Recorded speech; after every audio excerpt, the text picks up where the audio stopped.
जुग अटल। जबर तखत शब्द दे मालक, शब्द ब्रह्म सतगुरु। धन धन साहिब श्री गुरु ग्रंथ साहिब महाराज जी दी पावन पवित्र गोद विच जुड़ बैठे गुरु प्यारे सतसंगी जनों, Sikh missionary college Ludhiana zone Chandigarh वालों सालाना केंद्री समागम विच जुड़ बैठे गुरु प्यारे सतसंगी जनों, जिमें कि हुक्म होया है गुरु तेग बहादुर महाराज जी दे प्रचारक दौरे, इस विषय दे नाल विचारां दी आरंभता तो पहलां आओ गुरु गोद विच हाजरियां लगवाइए, गुरु कलगीधर पातशाह दी बख्शिश कीती फतेह दे नाल सांझ पाइए। आखो जी वाहिगुरु जी का खालसा वाहिगुरु जी की फतेह। जदों प्रचारक दौरियां दी गल हुंदी है ते प्रचार दे उत्ते साडी सरासर नज़र पैंदी है। इतिहास नूं जदों असीं पड़चोलदे हां ते इस तत्थ दे उत्ते पहुंचदे हां कि दुनिया दे बानी धर्मां दे वख-वख धर्मां दे बानियां ने अपनी हयाती दे दौरान जो धर्म नूं फैलाया वो इन्ना नहीं फैला सके जितना कि उन्हां दे जाण तो बाद उन्हां दे मन्नण वालियां ने धर्म नूं फैलाया। भावें वो प्रचार दे तौर ते सी ते भावें तलवार दे जोर दे नाल सी, पर इस तो बिल्कुल उल्ट सतगुरु महाराज ने अपनी ही हयाती दे दौरान सिख धर्म नूं दूर दरेडियां तक पसारिया है। हालांकि सिख उस तो बाद इतना प्रचार जिहड़ा है वो नहीं कर सके। जदों असीं गुरु नानक साहब महाराज वल झत मारदे हां, उन्हां ने अपने जीवन दे 14 साल घर तो दूर रह करके लंबे प्रचारक दौरे करके सच मार्ग दे पांधी बनाया। गैर सिख लेखक मिर्जा गुलाम अहमद कादियां लिखत विच लिखदे ने भी सतगुरु महाराज ने 3 करोड़ लोकां नूं गुर दिख्या दित्ती, भाव सच दे रस्ते दे मार्ग दे उत्ते चलाया। धन गुरु गुरु नानक साहब महाराज ने करतारपुर साहब धर्म दा प्रचारक केंद्र स्थापित किया। उस तो अगे चलदे हां, गुरु अंगद देव महाराज ने खडूर साहब प्रचारक केंद्र स्थापित किया। बाल बोध कैदे जिहड़े सन वो तैयार करके नौजवानों नूं संभालिया, बच्चियां नूं संभालिया। खडूर साहब दे आले दुआले सिੱਖੀ ਦਾ प्रचार किया। गुरु अमरदास महाराज की बारी आउंदी है जिथे सतगुरु महाराज ने कुरुक्षेत्र हरिद्वार उन्हां धर्म स्थानां दे उत्ते जिथे पखंड हो रहे सन, कर्मकांड हो रहे सन, उत्थे उन्हां नूं सच दा मार्ग दर्शाया जाके उत्थे नाल ही प्रचार दा सिस्टम पैदा किया। 22 मंजियां 52 पीढ़े स्थापित करके उच्चे सुच्चे करनी दे मालक वो प्रचारक दूर दरेडे भेज के सिੱਖੀ ਦਾ प्रचार किया। धन गुरु गुरु रामदास महाराज जी ने अमृतसर शहर की नींह रख के अते नाल अमृतसर सरोवर बना करके ते नाल इस इलाके दे विच दूर दराडे सिੱਖੀ ਦਾ प्रचार किया। धन गुरु गुरु अर्जन साहब महाराज का समा आउंदा है, हरमंदर साहब नूं बना करके श्री गुरु ग्रंथ साहब महाराज की संपादना करके ते सिख कौम नूं एक केंद्री जथेबंदी, एक केंद्री स्थान ते गुरु ग्रंथ साहब महाराज बख्शिश करके दुनिया की झोली पा के इस सिੱਖੀ ਦਾ प्रचार दूर दराडे लाहौर तक काल पैण दे उत्ते भी सतगुरु महाराज ने किया है। अगे चलते हैं सतगुरु गुरु हरगोबिंद महाराज, उन्होंने जिथे मीरी पीरी के सिद्धांत नूं स्पष्ट तौर पर प्रगट किया, 4 जंग भी लड़ियां, उत्थे सतगुरु महाराज ने कश्मीर तक प्रचारक सफल दौरा किया। सतगुरु महाराज ने उत्थे केंद्र स्थापित किए, उस केंद्रां दे विच सिख प्रचारक मुखी स्थापित किए ते सतगुरु महाराज इस तो इलावा दून दे इलाके दे विच प्रचार करन जांदे ने। सतगुरु महाराज पीली भीत दे विच ते नानक मती तक सतगुरु महाराज 1631 ते 32 दे विच वो प्रचारक दौरे करते हैं। 7वें जामे दे अंदर सतगुरु महाराज कीरतपुर साहब नूं प्रचारक केंद्र स्थापित करके ते परत के 4 धूणे 3 बख्शिशां ये स्थापित करते हैं। 8वें जामे दे अंदर भावें गुरगद्दी का समा बहुत घट सी, पर सतगुरु महाराज दिल्ली जाते समय कीरतपुर तो साहब तो दिल्ली तक वो धर्म का प्रचार ही करते गए ने। 9वें पातशाह ने अपने समय के दौरान ਸਤਿਗੁਰੂ ਮਹਾਰਾਜ ਨੇ ਜਿੱਥੇ ਪੰਜਾਬ ਦੇ ਵਿੱਚ, ਉੱਥੇ ਨਾਲ ਦੀ ਨਾਲ ਹਰਿਆਣਾ, ਉੱਤਰ ਪ੍ਰਦੇਸ਼, ਬਿਹਾਰ, ਪਟਨਾ ਅਤੇ ਢਾਕੇ ਤੱਕ ਸਤਿਗੁਰੂ ਮਹਾਰਾਜ ਨੇ ਸਿੱਖੀ ਦਾ ਪ੍ਰਚਾਰ ਜਿਹੜਾ ਸੀ ਉਹ ਕੀਤਾ। ਇਹੋ ਜਿਹੇ ਦੀਨ ਦਿਆਲ ਸਤਿਗੁਰੂ ਮਹਾਰਾਜ, ਗੁਰੂ ਤੇਗ ਬਹਾਦਰ ਮਹਾਰਾਜ ਦੇ ਅੱਜ ਪ੍ਰਚਾਰਕ ਦੌਰੇ ਜਿਹੜੇ ਨੇ, ਆਪਾਂ ਉਹ ਥੋੜ੍ਹੇ ਥੋੜ੍ਹੇ ਸਮੇਂ ਦੇ ਵਿੱਚ ਹੀ ਵਿਚਾਰਨੇ ਨੇ, ਕਿਉਂਕਿ ਸਮਾਂ ਘੱਟ ਹੈ। ਤੇ ਸਤਿਗੁਰੂ ਮਹਾਰਾਜ ਨੇ ਜਿਹੜਾ ਪ੍ਰਚਾਰ ਦਾ ਸਮਾਂ ਹੈ ਉਹ ਬੜਾ ਲੰਬਾ ਹੈ। 8 ਸਾਲ ਗੁਰੂ ਬਣਨ ਤੋਂ ਪਹਿਲਾਂ ਤੇ ਲਗਭਗ ਇਤਨਾ ਹੀ ਸਮਾਂ ਗੁਰੂ ਬਣਨ ਤੋਂ ਬਾਅਦ ਸਤਿਗੁਰੂ ਮਹਾਰਾਜ ਨੇ ਧਰਮ ਪ੍ਰਚਾਰ ਦੇ ਵਿੱਚ ਜੋੜਿਆ ਹੈ।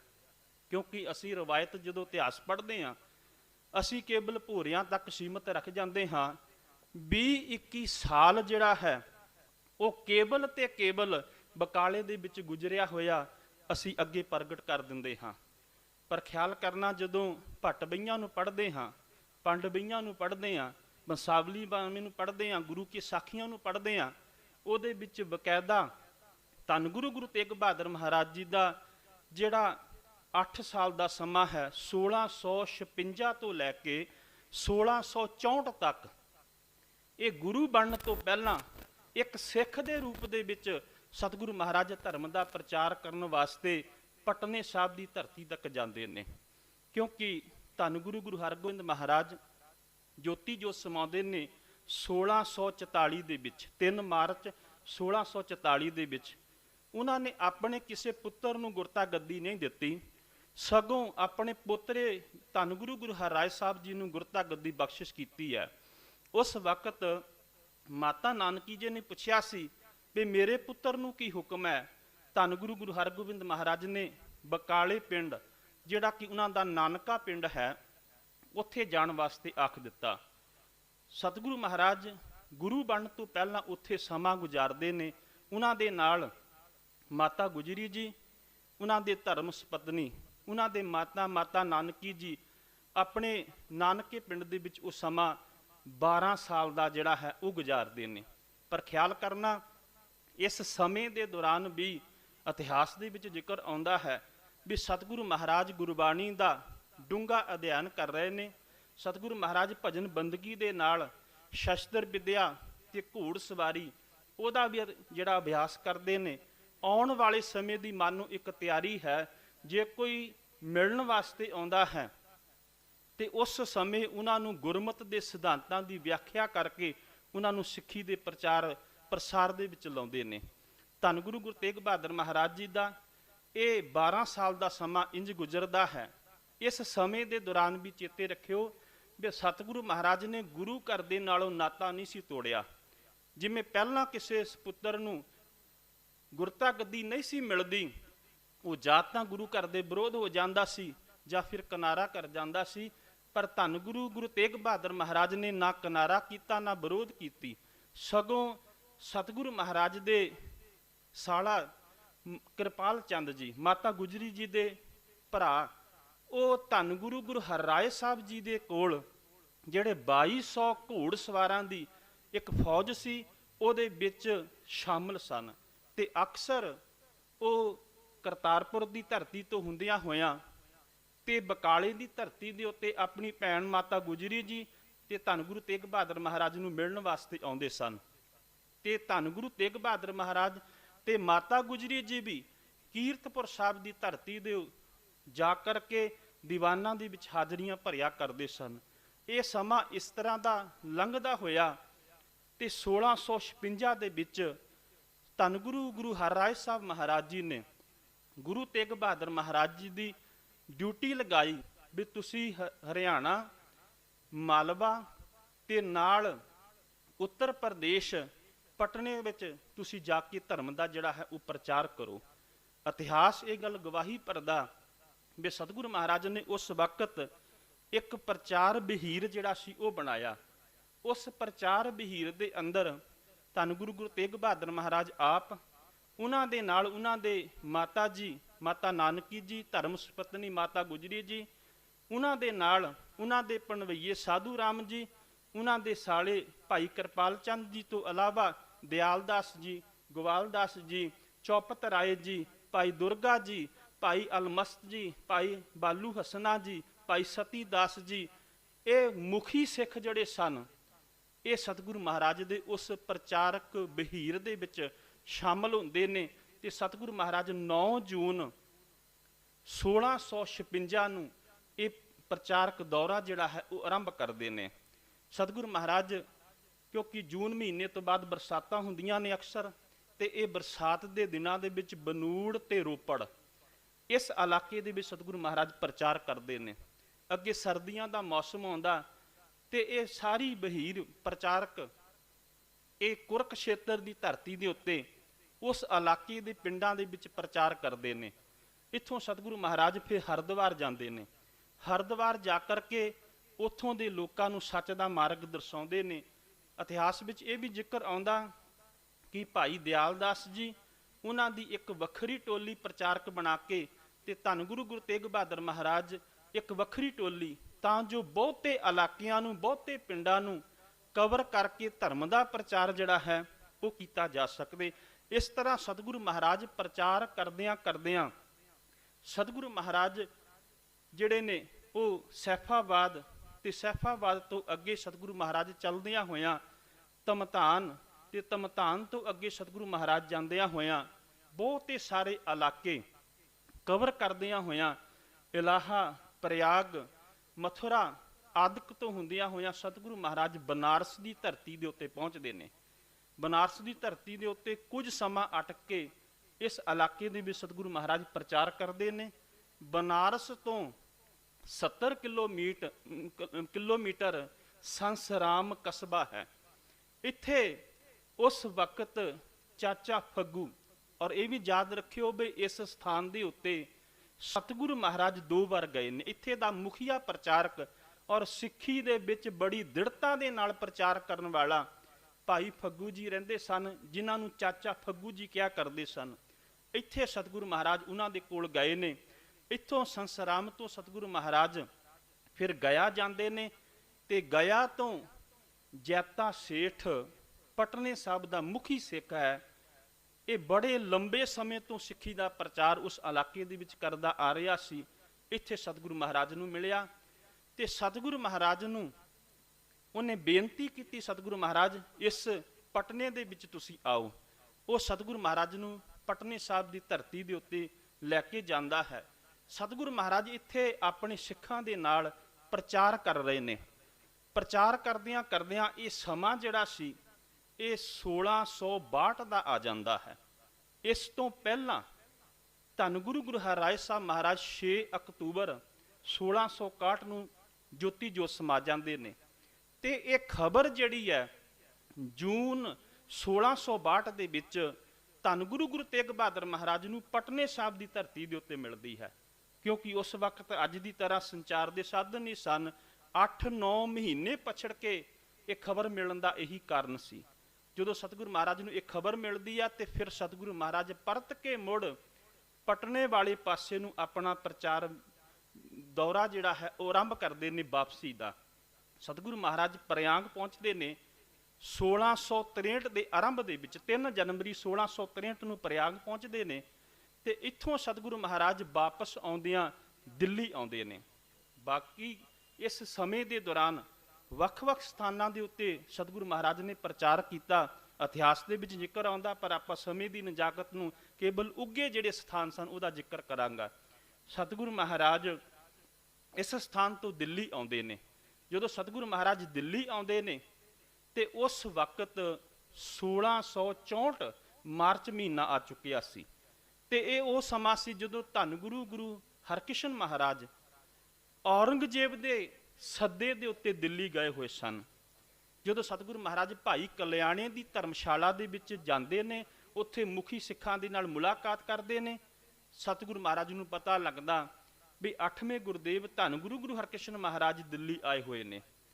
ਸਤਿਗੁਰੂ ਮਹਾਰਾਜ 21 ਮਾਰਚ ਸਨ 1664 ਨੂੰ ਰਾਜਾ ਜੈ ਸਿੰਘ ਦੀ ਹਵੇਲੀ ਰਾਏ ਸੀਨਾ, ਇੱਥੇ ਸਤਿਗੁਰੂ ਮਹਾਰਾਜ ਦੀ ਇਹ ਪਹਿਲੀ ਮੁਲਾਕਾਤ ਗੁਰੂ ਹਰਕ੍ਰਿਸ਼ਨ ਮਹਾਰਾਜ ਜੀ ਦੇ ਗੁਰਗੱਦੀ ਬੈਠਣ ਤੋਂ ਬਾਅਦ ਪਹਿਲੀ ਮੁਲਾਕਾਤ ਔਰ ਆਖਰੀ ਮੁਲਾਕਾਤ ਸੀ। ਕਿਉਂਕਿ ਧੰਨ ਗੁਰੂ ਤੇਗ ਬਹਾਦਰ ਮਹਾਰਾਜ ਉਹ ਮੁਲਾਕਾਤ ਕਰਨ ਤੋਂ ਬਾਅਦ ਪੰਜਾਬ ਵੱਲ ਨੂੰ ਆ ਜਾਂਦੇ ਨੇ। 9 ਦਿਨਾਂ ਦੇ ਬਾਅਦ 30 ਮਾਰਚ ਸਨ 1664 ਨੂੰ ਧੰਨ ਗੁਰੂ ਗੁਰੂ ਹਰਕ੍ਰਿਸ਼ਨ ਮਹਾਰਾਜ ਜੋਤੀ ਜੋਤ ਸਮਾ ਜਾਂਦੇ ਨੇ ਅਤੇ ਬਾਬਾ ਬਸੇ ਗ੍ਰਾਮ ਬਕਾਲੇ ਕਹਿ ਕੇ ਗੁਰਤਾ ਗੱਦੀ ਦੀ ਜ਼ਿੰਮੇਵਾਰੀ ਧੰਨ ਗੁਰੂ ਗੁਰੂ ਤੇਗ ਬਹਾਦਰ ਮਹਾਰਾਜ ਨੂੰ ਬਖਸ਼ਿਸ਼ ਕਰ ਦਿੰਦੇ ਨੇ। ਇਹ ਪ੍ਰਚਾਰਕ ਦੌਰਾ ਧੰਨ ਗੁਰੂ ਗੁਰੂ ਤੇਗ ਬਹਾਦਰ ਮਹਾਰਾਜ ਦਾ ਐਜ ਏ ਸਿੱਖ ਦੇ ਰੂਪ ਦੇ ਵਿੱਚ ਇਹ ਪਹਿਲਾ ਪ੍ਰਚਾਰਕ ਦੌਰਾ 8 ਸਾਲ ਦਾ ਹੈ। ਸਤਿਗੁਰੂ ਮਹਾਰਾਜ ਬਕਾਲੇ ਦੀ ਧਰਤੀ ਦੇ ਉੱਤੇ ਰਹਿ ਰਹੇ ਸਨ। ਜਿਹੜੇ ਉੱਥੇ ਦੇ ਮੁਖੀ ਸਿੱਖ ਸਨ ਉਹਨਾਂ ਨੇ ਦਿੱਲੀ ਦੇ ਵਿੱਚ ਸਾਰਾ ਕਿਰਿਆਕਰਮ ਕਰਕੇ ਤੇ ਪਰਤ ਕੇ 11 ਅਗਸਤ ਸਨ 1664 ਨੂੰ ਧੰਨ ਗੁਰੂ ਗੁਰੂ ਤੇਗ ਬਹਾਦਰ ਮਹਾਰਾਜ ਨੂੰ ਗੁਰਤਾ ਗੱਦੀ ਦੀ ਰਸਮ ਜਿਹੜੀ ਹੈ ਉਹ ਕੀਤੀ ਹੈ। ਇਸੇ ਹੀ ਸਾਲ ਕੁਝ ਕੁ ਮਹੀਨੇ ਅਕਤੂਬਰ ਦੇ ਵਿੱਚ ਦੀਵਾਲੀ ਦਾ ਪੁਰਬ ਆਉਂਦਾ ਸੀ। ਔਰ ਇੱਥੇ ਯਾਦ ਰੱਖਿਓ ਗੁਰੂ ਘਰਾਂ ਦੇ ਅੰਦਰ ਵਿਸਾਖੀ ਤੇ ਦੀਵਾਲੀ ਇਹ ਜੋੜ ਮੇਲੇ ਦੇ ਰੂਪ ਦੇ ਵਿੱਚ ਗੁਰੂ ਘਰ ਦੇ ਵਿੱਚ ਗੁਰੂ ਅਮਰਦਾਸ ਮਹਾਰਾਜ ਤੋਂ ਸ਼ੁਰੂ ਹੋ ਗਏ ਸਨ ਇਹ ਪੁਰਬ ਮਨਾਉਣੇ। ਤੇ ਉਸ ਵਕਤ ਇਹ ਦੀਵਾਲੀ ਦਾ ਪੁਰਬ ਬਕਾਲੇ ਦੀ ਧਰਤੀ ਦੇ ਉੱਤੇ ਮਨਾਇਆ ਗਿਆ। ਉਸ ਤੋਂ ਬਾਅਦ ਸਤਿਗੁਰੂ ਮਹਾਰਾਜ ਅੰਮ੍ਰਿਤਸਰ ਦੀ ਧਰਤੀ ਦੇ ਉੱਤੇ ਆਉਂਦੇ ਨੇ। ਇਤਿਹਾਸ ਇਹ ਜ਼ਿਕਰ ਕਰਦਾ ਵੀ ਉਸ ਵਕਤ ਮਿਹਰਬਾਨ ਦੇ ਪੁੱਤਰ ਹਰਜੀ ਦਾ ਉੱਥੇ ਕਬਜ਼ਾ ਹੈ ਤੇ ਉਹਨੇ ਦਰਸ਼ਨੀ ਡੋਡੀ ਦੇ ਦਰਵਾਜ਼ੇ ਜਿਹੜੇ ਸਨ ਉਹ ਬੰਦ ਕਰ ਦਿੱਤੇ। ਧੰਨ ਗੁਰੂ ਗੁਰੂ ਤੇਗ ਬਹਾਦਰ ਮਹਾਰਾਜ ਉਸ ਵਕਤ ਅਕਾਲ ਤਖਤ ਸਾਹਿਬ ਦੇ ਨੇੜੇ ਇੱਕ ਥੜਾ ਉੱਥੇ ਬੈਠ ਕੇ ਸੰਗਤਾਂ ਨੂੰ ਉਪਦੇਸ਼ ਦੇ ਕੇ ਤੇ ਉੱਥੋਂ ਵੱਲੇ ਪਿੰਡ ਸਤਿਗੁਰੂ ਮਹਾਰਾਜ ਚਲੇ ਜਾਂਦੇ ਨੇ। ਵੱਲੇ ਪਿੰਡ ਦੇ ਵਿੱਚ ਸਤਿਗੁਰੂ ਮਹਾਰਾਜ 3 ਦਿਨ ਅਟਕਦੇ ਨੇ। ਉੱਥੇ ਸਿੱਖਾਂ ਨੂੰ ਗੁਰੂ ਦਾ ਉਪਦੇਸ਼ ਬਖਸ਼ਿਸ਼ ਕਰਦੇ ਨੇ। ਇੱਥੋਂ ਸਤਿਗੁਰੂ ਮਹਾਰਾਜ ਤਰਨ ਤਾਰਨ, ਖਡੂਰ ਸਾਹਿਬ ਦੀ ਧਰਤੀ ਤੇ ਗੋਇੰਦਵਾਲ ਇਸ ਇਲਾਕੇ ਦੇ ਵਿੱਚ ਪ੍ਰਚਾਰ ਕਰਕੇ ਬਸੇ ਬਿਆਸ ਦਰਿਆ ਦੇ ਵਿੱਚੋਂ ਪਾਰ ਕਰਦੇ ਨੇ ਤੇ ਸਤਿਗੁਰੂ ਮਹਾਰਾਜ ਸੁਲਤਾਨਪੁਰ ਦੀ ਧਰਤੀ ਤੋਂ ਪ੍ਰਚਾਰ ਕਰਦਿਆਂ ਹੋਇਆਂ ਸਤਿਗੁਰੂ ਮਹਾਰਾਜ ਦਮਦਮਾ ਸਾਹਿਬ ਸਾਬੋ ਕੀ ਤਲਵੰਡੀ ਸਤਿਗੁਰੂ ਮਹਾਰਾਜ ਇੱਥੇ ਆਉਂਦੇ ਨੇ। ਦਮਦਮਾ ਸਾਹਿਬ ਦੀ ਧਰਤੀ ਦੇ ਉੱਤੇ 9 ਦਿਨ ਸਤਿਗੁਰੂ ਮਹਾਰਾਜ ਇਸ ਇਲਾਕੇ ਵਿੱਚ ਪ੍ਰਚਾਰ ਕਰਨ ਤੋਂ ਬਾਅਦ ਤੇ ਫਿਰ ਸਤਿਗੁਰੂ ਮਹਾਰਾਜ ਧਰਮਕੋਟ, ਬਸ਼ੋਆਣਾ, ਸਿੰਘਰੇੜੀ ਤੋਂ ਹੁੰਦਿਆਂ ਹੋਇਆਂ ਸਤਿਗੁਰੂ ਮਹਾਰਾਜ ਧਮਧਾਨ ਪਹੁੰਚਦੇ ਨੇ। ਧਮਧਾਨ ਦੇ ਅੰਦਰ ਭਾਈ ਦੱਗੋ ਉੱਥੋਂ ਦਾ ਮੁਖੀ ਪ੍ਰਚਾਰਕ ਸੀ। ਭਾਈ ਦੱਗੋ ਨੇ ਸਤਿਗੁਰੂ ਮਹਾਰਾਜ ਦੇ ਕੋਲੋਂ ਆਗਿਆ ਲੈ ਕਰਕੇ ਉੱਥੇ ਗੁਰੂ ਵਾਸਤੇ ਮਹਿਲ ਬਣਾਉਣੇ ਸ਼ੁਰੂ ਕਰ ਦਿੱਤੇ। ਕਿਉਂਕਿ ਸਤਿਗੁਰੂ ਮਹਾਰਾਜ ਦਾ ਵਿਚਾਰ ਇਹ ਸੀ ਬਈ ਹੁਣ ਜਿਹੜਾ ਧਰਮ ਪ੍ਰਚਾਰ ਦਾ ਕੇਂਦਰ ਹੈ ਇਸ ਸਥਾਨ ਨੂੰ ਬਣਾਇਆ ਜਾਵੇਗਾ। ਭਾਈ ਦੱਗੋ ਨੇ ਰਹਿਸ਼ੀ ਮਕਾਨ ਜਿਹੜੇ ਸਨ ਉਹ ਬਣਾਉਣੇ ਸ਼ੁਰੂ ਕੀਤੇ। ਠੰਡੇ ਮਿੱਠੇ ਜਲ ਦੇ ਖੂਹ ਤਿਆਰ ਕੀਤੇ, ਸਰੋਵਰ ਪੱਕੇ ਕੀਤੇ। ਤੇ ਇਸ ਸਮੇਂ ਦੇ ਦੌਰਾਨ ਧੰਨ ਗੁਰੂ ਗੁਰੂ ਤੇਗ ਬਹਾਦਰ ਮਹਾਰਾਜ ਇੱਥੇ ਵੱਖ-ਵੱਖ ਇਲਾਕਿਆਂ ਦੇ ਵਿੱਚ ਧਰਮ ਦਾ ਪ੍ਰਚਾਰ ਕਰਦੇ ਨੇ। ਇੱਥੋਂ ਦੇ ਲੋਕਾਂ ਨੂੰ ਚੋਰੀ ਜਵਾਰੀ ਤੋਂ ਬਚਣ, ਨਸ਼ਿਆਂ ਤੋਂ ਖਾਸ ਤੌਰ ਤੇ ਤੰਬਾਕੂ ਜਿਹੜਾ ਸੀ ਉਹ ਉਸ ਵਕਤ ਹਿੰਦੁਸਤਾਨ ਦੀ ਧਰਤੀ ਦੇ ਉੱਤੇ ਆਇਆ। ਸਖਤੀ ਦੇ ਨਾਲ ਸਤਿਗੁਰੂ ਮਹਾਰਾਜ ਨੇ ਉਸ ਅਲਾਮਤ ਤੋਂ ਉਸ ਵਕਤ ਦੇ ਮਨੁੱਖਾਂ ਨੂੰ ਬਚਾਇਆ। ਸਤਿਗੁਰੂ ਮਹਾਰਾਜ ਪ੍ਰਚਾਰ ਕਰ ਰਹੇ ਸਨ ਇਸ ਧਮਧਾਨ ਦੇ ਇਲਾਕੇ ਦੇ ਅੰਦਰ ਕਿ ਸਤਿਗੁਰੂ ਮਹਾਰਾਜ ਨੂੰ ਇੱਕ ਖਬਰ ਮਿਲਦੀ ਹੈ ਕਿ ਬਲਾਸਪੁਰ ਦਾ ਰਾਜਾ ਦੀਪ ਚੰਦ ਜਿਹੜਾ ਹੈ ਉਹ ਚੜ੍ਹਾਈ ਕਰ ਜਾਂਦਾ। ਕਿਉਂਕਿ ਇਹ ਗੁਰੂ ਘਰ ਦੇ ਸ਼ਰਧਾਲੂ ਸਨ। ਬਾਅਦ ਵਿੱਚ ਭਾਵੇਂ ਇਹਨਾਂ ਦੇ ਅੱਗੇ ਪੁੱਤਰ ਜਿਹੜੇ ਸਨ ਗੁਰੂ ਕਲਗੀਧਰ ਪਾਤਸ਼ਾਹ ਦੇ ਨਾਲ ਜੰਗ ਵੀ ਲੜਦੇ ਆ ਰਹੇ, ਮੈਂ ਉੱਧਰਲੇ ਪਾਸੇ ਨਾ ਜਾਵਾਂ। ਇਹ ਉਸ ਵਕਤ ਤੱਕ ਦੀਪ ਚੰਦ ਤੱਕ ਇਹ ਗੁਰੂ ਘਰ ਦੇ ਸ਼ਰਧਾਲੂ ਰਹੇ ਨੇ। ਇਹਨਾਂ ਦੀ ਰਾਣੀ ਚੰਪਾ ਰਾਣੀ ਉਹ ਵੀ ਗੁਰੂ ਘਰ ਦੀ ਸ਼ਰਧਾਲੂ ਸੀ। ਤੇ ਸਤਿਗੁਰੂ ਮਹਾਰਾਜ ਇੱਥੋਂ ਧਮਧਾਨ ਤੋਂ ਵਾਪਸ ਜਿਹੜਾ ਹੈ ਉਹ ਆਨੰਦਪੁਰ ਸਾਹਿਬ ਦੀ ਧਰਤੀ ਦੇ ਉੱਤੇ ਵਾਪਸ ਚਲੇ ਜਾਂਦੇ ਨੇ। ਚੰਪਾ ਰਾਣੀ ਦੇ ਨਾਲ ਮਾਤਮਪੁਰਸ਼ੀ ਕਰਦੇ ਨੇ। ਚੰਪਾ ਰਾਣੀ ਨੂੰ ਇਸ ਗੱਲ ਦੀ ਪਤਾ ਲੱਗ ਜਾਂਦਾ ਵੀ ਸਤਿਗੁਰੂ ਮਹਾਰਾਜ ਧਮਧਾਨ ਨੂੰ ਜਿਹੜਾ ਹੈ ਉਹ ਕੇਂਦਰ ਬਣਾ ਰਹੇ ਨੇ ਧਰਮ ਪ੍ਰਚਾਰ ਦਾ, ਉੱਥੇ ਰਹਿائش ਕਰ ਰਹੇ ਨੇ। ਉਹਨੇ ਬੇਨਤੀ ਕੀਤੀ, ਸਤਿਗੁਰੂ ਕਿਤੇ ਮੇਰਾ ਪਤੀ ਚੜ੍ਹਾਈ ਕਰ ਗਿਆ ਤੇ ਨਾਲ ਦੇ ਗਵਾਂਢੀ ਰਾਜੇ ਮੇਰੇ ਉੱਤੇ ਕਬਜ਼ਾ ਨਾ ਕਰ ਲੈਣ ਰਿਆਸਤ ਦੇ ਉੱਤੇ, ਤੁਸੀਂ ਇਸ ਇਲਾਕੇ ਨੂੰ ਛੱਡ ਕੇ ਨਾ ਜਾਓ। ਤੁਸੀਂ ਇੱਥੇ ਨੇੜੇ ਹੀ ਧਰਮ ਪ੍ਰਚਾਰ ਦਾ ਕੇਂਦਰ ਜਿਹੜਾ ਨਵਾਂ ਨਗਰ ਵਸਾ ਲਓ। ਸਤਿਗੁਰੂ ਮਹਾਰਾਜ ਨੇ ਉਸ ਵਕਤ 3 ਪਿੰਡਾਂ ਦੀ ਜ਼ਮੀਨ ਖਰੀਦ ਕਰਕੇ 19 ਜੂਨ ਸਨ 1665 ਨੂੰ ਚੱਕ ਨਾਨਕੀ ਨਗਰ ਜਿਹੜਾ ਸੀ ਉਹ ਵਸਾਉਣਾ ਸ਼ੁਰੂ ਕਰ ਦਿੱਤਾ, ਜਿਹਦਾ ਨਾਮ ਬਾਅਦ ਦੇ ਵਿੱਚ ਆਨੰਦਪੁਰ ਸਾਹਿਬ ਪਿਆ।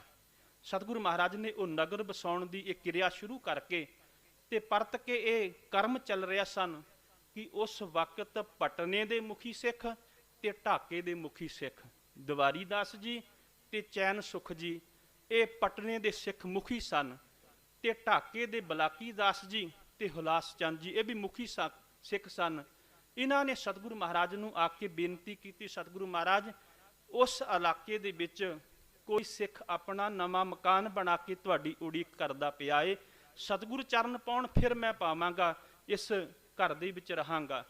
कोई नवें अपने घर दे विच समान लिया के तुहाडी उड़ीक करदे ने भी सतगुरु पहला शुरुआत करनगे फिर असीं शुरुआत करांगे। तुसीं किरपा करो उस सिੱਖੀ ਦੀ फुलवाड़ी नूं तुसीं ਵਧਾਉਣ वास्ते, फुੱਲਣ ਦੇ वास्ते ते तुसीं इधरले पासे चरण पाओ। सतगुरु महाराज उन्हां दी बेनती मन करके फिर सतगुरु महाराज मुड़ प्रचारक दौरा जिहड़ा है वो आरंभ करते हैं। सतगुरु महाराज बनूड़, राजपुर, राजपुर तो सतगुरु महाराज सैफाबाद, जिन्हों आपां पटियाला अजकल कहते हैं, इहदे नेड़े बहादरगढ़, इस स्थान के उत्ते सैफ खां गुरु घर का श्रद्धालु सी। इहदे कोल सतगुरु महाराज 3 महीने रहे ने। इस इलाके दे विच आले दुआले प्रचार किया। सैफ खान ने सतगुरु महाराज नूं जिथे होर पटावां भेंट कीतियां, उत्थे नाल ही सतगुरु महाराज नूं एक बहुत वधिया किस्म का घोड़ा जिहदा नाम श्रीधर रखिया गया, वो बनारस की धरती तक सतगुरु महाराज का साथ दिंदा है। सतगुरु महाराज इत्थे नाल सिखां दी लै करके सतगुरु महाराज सैफाबाद तो अगे छांजली, लहरा गागा इत्थों दी हुंदियां होइयां सतगुरु महाराज दोबारा धमधान की धरती के उत्ते पहुँचते हैं, जिथों सतगुरु महाराज वापस आए सन। क्योंकि धमधान दे विच अप्रैल महीने विच सतगुरु महाराज ने उत्थे पुरब मनाया सी विसाखी का, ते संगतां फिर चेते करदियां सन भी दिवाली का पुरब भी तुसीं इत्थे मनाओ। ख्याल करना इस स्थान के उत्ते जदों सतगुरु महाराज पहुँचते हैं, दिवाली का पुरब मनाया जाता है। उस वक्त औरंगजेब वालों, क्योंकि औरंगजेब ने सूहीए भेजे हुए सन, ते उन्होंने ये सारा इकट्ठ विसाखी का वेखिया होया सी, ते जो रिपोर्टां औरंगजेब दे कोल पहुँचाइयां उहदे विच उन्होंने ये गल कह दित्तियां बई गुरु तेग बहादुर महाराज अपने नाल हथियारबंद सिख लैके तुरदे ने, लोकां नूं सरकार दे विरुद्ध प्रचार करते हैं, विरोध कर रहे हैं सरकार का। असल दे विच उस वक्त कुछ संप्रदायी साधु जिहड़े सन, जिहड़े हत्थ दे विच सोटा लैके नाल चलदे सन, उन्हां वल वेख के उन्हां नूं भुलेखा पिया ते उन्हां ने ये रिपोर्टां भेज दित्तियां। रहेले खां उस वक्त सतगुरु महाराज नूं गिरफ्तार करने वास्ते आया, और याद रखियो 8 नवंबर सन 1665 नूं धन गुरु गुरु तेग बहादुर महाराज की ये पहली जिहड़ी आ वो गिरफ्तारी हुंदी है। क्योंकि सतगुरु महाराज दीयां 3 गिरफ्तारियां हुंदियां ने, भावें रवायती असीं एक दी गल करदे हां। इत्थों सतगुरु महाराज नूं गिरफ्तार करके दिल्ली लैके आंदा जांदा है। इत्थे राजा मिर्जा जय सिंह जिहड़ा गुरु घर दा बड़ा वड्डा श्रद्धालु सी, ये भावें उस वक्त मुहिम दे उत्ते गया होया सी, पर इहदी पुष्पा राणी घरवाली अते इहदा पुत्र राजा जय सिंह जिहड़ा राजा राम सिंह जिहड़ा सी, इहने सतगुरु महाराज नूं मिले ने, सिखां नूं मिले ने, ते उस वक्त जाके औरंगजेब, क्योंकि औरंगजेब दे दरबार दे विच इन्हां दा बड़ा असल रसूख सीगा, इन्हां ने औरंगजेब नूं एक गल कही, कहण लगे औरंगजेब गुरु तेग बहादुर महाराज नूं गिरफ्तार करके जां कोई सज़ा दे करके तैनूं एक पैसे का लाभ नहीं होना, सगों तेरी बदनामी होवेगी। उस बदनामी दे विच तेरा संसार दे विच कोई इहो जी हालात ना बन जाए। उस वक्त फिर औरंगजेब नूं ये गल भा गई, ते औरंगजेब ने जिहड़ा सी धन गुरु गुरु तेग बहादुर महाराज नूं राजा राम सिंह दे हवाले कर दिता। ये गिरफ्तारी 8 नवंबर 1665 नूं हुंदी है। एक महीना लगभग 13 दसंबर 1665 नूं ये गिरफ्तारी रिहाई दे विच बदल जाती है। इत्थों सतगुरु महाराज फिर अनेकां स्थानां दे उत्ते वृंदावन, मथुरा, इलाहाबाद, बनारस तो हुंदियां होइयां सतगुरु महाराज फिर मुड़ दोबारा पटने की धरती के उत्ते पहुँचते हैं। इत्थे सतगुरु महाराज फिर कुछ समा ठहर करके जिहड़ा है वो प्रचार करते हैं। इसे समय के दौरान जिहड़ा है राजा राम सिंह नूं औरंगजेब जिहड़ा है वो असाम की मुहिम के उत्ते भेजदा है। ते सतगुरु महाराज इत्थे प्रचार करदियां होइयां जदों अगे रकबा बड़ा कस्बा मुंगेर ते मालदा इन्हां इलाकिਆਂ विच प्रचार करते हैं। मालदे तो राजा राम सिंह सतगुरु महाराज नूं मिलदा है, ते सतगुरु महाराज ते राजा राम सिंह ਫਿਰ ਅਸਾਮ ਦੇ ਵਿੱਚ ਪ੍ਰਵੇਸ਼ ਕਰਦੇ ਨੇ। ਬ੍ਰਹਮਪੁੱਤਰਾ ਦਰਿਆ ਪਾਰ ਕਰਕੇ ਧੂਬੜੀ ਨਗਰ ਦੇ ਵਿੱਚ ਸਤਿਗੁਰੂ ਮਹਾਰਾਜ ਜਿਹੜੇ ਨੇ ਉਹ ਆਪਣਾ ਟਿਕਾਣਾ ਕਰਦੇ ਨੇ। ਇੱਥੇ ਰਾਜਾ ਚੱਕਰਤਵਜ ਉਹ ਮੀਆਂ ਦਾ ਜਿਹੜਾ ਮੁਖੀ ਹੈ, ਤੇ ਦੂਜੇ ਪਾਸੇ ਰਾਜਾ ਰਾਮ ਸਿੰਘ, ਇਹਨਾਂ ਦੀਆਂ ਫੌਜਾਂ ਖਲੋਤੀਆਂ ਰਹੀਆਂ ਲੰਬਾ ਸਮਾਂ। ਇਸ ਸਮੇਂ ਦੌਰਾਨ ਸਤਿਗੁਰੂ ਮਹਾਰਾਜ ਆਲੇ ਦੁਆਲੇ ਇਲਾਕੇ ਵਿੱਚ ਪ੍ਰਚਾਰ ਕਰਦੇ ਰਹੇ। ਹੁਣ ਅਸਾਮੀ ਤੇ ਅਹੋਮੀ ਇਹ ਵੀ ਸਤਿਗੁਰੂ ਮਹਾਰਾਜ ਦੇ ਦਰਬਾਰ ਵਿੱਚ ਹਾਜ਼ਰੀਆਂ ਭਰਦੇ ਸਨ। ਆਖਰ ਉਹਨਾਂ ਦਾ ਜਦੋਂ ਕੋਈ ਫੈਸਲਾ ਨਾ ਹੋਇਆ ਤੇ ਉਹਨਾਂ ਦੋਵਾਂ ਧਿਰਾਂ ਨੇ ਆ ਕੇ ਧੰਨ ਗੁਰੂ ਤੇਗ ਬਹਾਦਰ ਮਹਾਰਾਜ ਜੀ ਦੇ ਚਰਨਾਂ ਵਿੱਚ ਬੇਨਤੀ ਕੀਤੀ ਵੀ ਸਾਡਾ ਫੈਸਲਾ ਜਿਹੜਾ ਹੈ ਉਹ ਕਰਵਾ ਦਿੱਤਾ ਜਾਵੇ। ਸਤਿਗੁਰੂ ਮਹਾਰਾਜ ਨੇ ਉਹਨਾਂ ਨੂੰ ਆਪਣੇ ਆਪਣੇ ਇਲਾਕੇ ਮੱਲਣ ਵਾਸਤੇ ਕਹਿ ਦਿੱਤਾ ਗਿਆ ਤੇ ਦੋਵੇਂ ਧਿਰਾਂ ਜਿਹੜੀਆਂ ਸਨ ਉਹ ਸਹਿਮਤ ਹੋ ਗਈਆਂ। ਜਿਹੜੀਆਂ ਫੌਜਾਂ ਲੜਾਈ ਕਰਨ ਵਾਸਤੇ ਆਈਆਂ ਸਨ ਉਹਨਾਂ ਫੌਜਾਂ ਨੇ ਢਾਲਾਂ ਦੇ ਨਾਲ ਮਿੱਟੀ ਪੁੱਟ ਕੇ ਤੇ ਉੱਥੇ ਇੱਕ ਥੜਾ ਤਿਆਰ ਕੀਤਾ, ਜਿੱਥੇ ਸਤਿਗੁਰੂ ਮਹਾਰਾਜ ਨੂੰ ਸੁਸ਼ੋਭਿਤ ਕਰਕੇ ਉਹਨਾਂ ਨੇ ਸਤਿਕਾਰ ਕੀਤਾ। ਇੱਥੋਂ ਸਤਿਗੁਰੂ ਮਹਾਰਾਜ ਫਿਰ ਮੁੜ ਪਟਨੇ ਦੀ ਧਰਤੀ ਦੇ ਉੱਤੋਂ ਸਤਿਗੁਰੂ ਮਹਾਰਾਜ ਉੱਥੋਂ ਢਾਕੇ ਤੋਂ ਵਾਪਸ ਪਟਨੇ ਦੀ ਧਰਤੀ ਦੇ ਉੱਤੇ ਆਉਂਦੇ ਨੇ। ਬਿਹਾਰ ਵਾਲਾ ਰਸਤਾ ਜਿਹੜਾ ਹੈ ਸਤਿਗੁਰੂ ਮਹਾਰਾਜ ਉਹ ਅਪਣਾਉਂਦੇ ਨੇ ਤੇ ਸਤਿਗੁਰੂ ਮਹਾਰਾਜ ਪਟਨੇ ਦੀ ਧਰਤੀ ਦੇ ਉੱਤੇ ਆ ਕੇ ਇੱਥੋਂ ਸਤਿਗੁਰੂ ਮਹਾਰਾਜ ਫਿਰ ਵਾਪਸ ਜਿਹੜਾ ਹੈ ਜਦੋਂ ਆਗਰੇ ਪਹੁੰਚਦੇ ਨੇ ਤੇ ਆਗਰੇ ਦੇ ਵਿੱਚ ਸਤਿਗੁਰੂ ਮਹਾਰਾਜ ਦੀ ਫਿਰ ਦੂਸਰੀ ਗ੍ਰਿਫਤਾਰ ਹੁੰਦੀ ਹੈ। ਇਹ ਅਪ੍ਰੈਲ 1670 ਦੇ ਵਿੱਚ ਹੁੰਦੀ ਹੈ। ਗ੍ਰਿਫਤਾਰ ਕਰਕੇ ਫਿਰ ਦਿੱਲੀ ਲੈ ਕੇ ਆਂਦਾ ਗਿਆ। ਸੈਫ ਖਾਨ, ਜਿਹਦਾ ਮੈਂ ਪਹਿਲਾਂ ਜ਼ਿਕਰ ਕੀਤਾ ਸੀ, ਇਹ ਗੁਰੂ ਘਰ ਦਾ ਬੜਾ ਵੱਡਾ ਸ਼ਰਧਾਲੂ ਸੀ। ਇਹਨੇ ਵਿੱਚ ਪੈਕ ਕਰਕੇ ਤੇ ਸਤਿਗੁਰੂ ਮਹਾਰਾਜ ਦੀ ਉਹ ਗ੍ਰਿਫਤਾਰੀ ਰਿਹਾਈ ਦੇ ਵਿੱਚ ਬਦਲੀ। ਇਹ ਗ੍ਰਿਫਤਾਰੀ 2 ਮਹੀਨੇ ਤੇ 13 ਦਿਨ ਦੀ ਹੈ। ਇੱਥੋਂ ਸਤਿਗੁਰੂ ਮਹਾਰਾਜ ਦਿੱਲੀ ਤੋਂ ਵਾਪਸ ਆਉਂਦਿਆਂ ਹੋਇਆਂ ਰੋਹਤਕ ਪਿਹੋਵਾ ਤੋਂ ਹੁੰਦਿਆਂ ਹੋਇਆਂ ਸਤਿਗੁਰੂ ਮਹਾਰਾਜ ਕਰਤਾਰਪੁਰ ਆਉਂਦੇ ਨੇ। ਕਰਤਾਰਪੁਰ ਤੋਂ ਬਕਾਲੇ ਦੀ ਧਰਤੀ ਦੇ ਉੱਤੇ ਆਉਂਦੇ ਨੇ। ਬਕਾਲੇ ਦੀ ਧਰਤੀ ਦੇ ਉੱਤੇ ਲਗਭਗ 1.5 ਸਾਲ ਇੱਥੇ ਗੁਜ਼ਾਰਦੇ ਨੇ।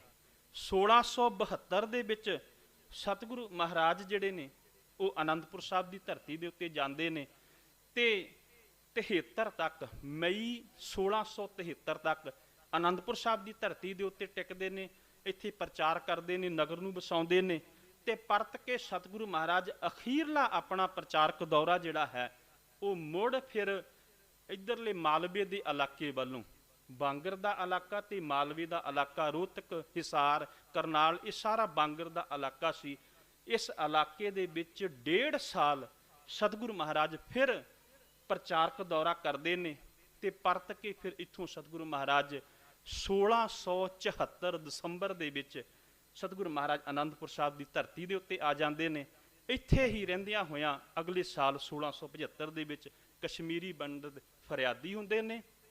ਸਤਿਗੁਰੂ ਮਹਾਰਾਜ ਉਹਨਾਂ ਦੀ ਫਰਿਆਦ ਸੁਣ ਕੇ ਦਿੱਲੀ ਜਾਂਦੇ ਨੇ। ਇਹ ਇਤਿਹਾਸ ਤੁਸੀਂ ਸਾਰਿਆਂ ਨੇ, ਕਿਉਂਕਿ ਸਾਰੇ ਮਿਸ਼ਨਰੀ ਪ੍ਰਚਾਰਕ ਬੈਠੇ ਨੇ, ਇਹ ਸਰਵਣ ਕੀਤਾ ਹੋਇਆ ਹੈ। ਉੱਥੇ ਸਤਿਗੁਰੂ ਮਹਾਰਾਜ ਦੀ 11 ਨਵੰਬਰ ਸਨ 1675 ਨੂੰ ਜੋ ਹੈ ਸ਼ਹਾਦਤ ਹੁੰਦੀ ਹੈ।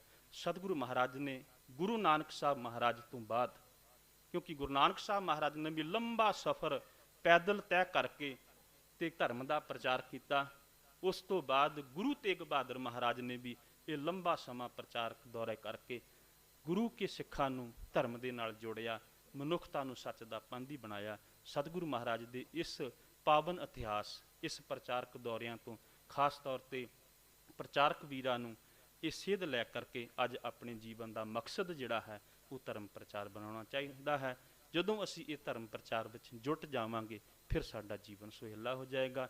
ਵਿਚਾਰਾਂ ਦੀ ਸਾਂਝ ਕਰਦਿਆਂ ਹੋਈਆਂ ਬੇਅੰਤ ਭੁੱਲਾਂ ਦੀ ਖਿਮਾ, ਫਤਿਹ ਪ੍ਰਵਾਨ ਕਰੋ ਜੀ। ਵਾਹਿਗੁਰੂ ਜੀ ਕਾ ਖਾਲਸਾ, ਵਾਹਿਗੁਰੂ ਜੀ ਕੀ ਫਤਿਹ।